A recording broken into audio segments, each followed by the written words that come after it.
ông phẳng lực đây thì mà lực ăn hồi chứ phẳng cơ mà riêng tịnh mà cơ có ban đây mình ông lực trường xong lực trường tịnh ba bên năng hết nào ông đáy lực ăn hồi tịnh sao mà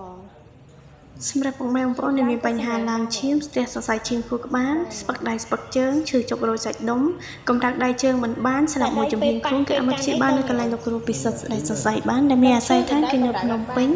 ទល់មុខនឹងផ្សារហេងលីផ្លូវទី71ផ្ទះលេខ 322M សម្រាប់ពុកម៉ែបងប្អូនដែលចង់មកព្យាបាលឬក៏សាកសួរព័ត៌មានបន្ថែមទីតាំងគឺនៅភ្នំពេញ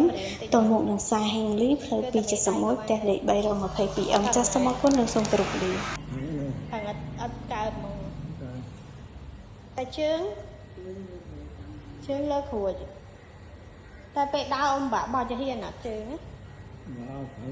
phận đọp phận mến bị bao cho hiền ta biết rừng có chương à rừng có chương à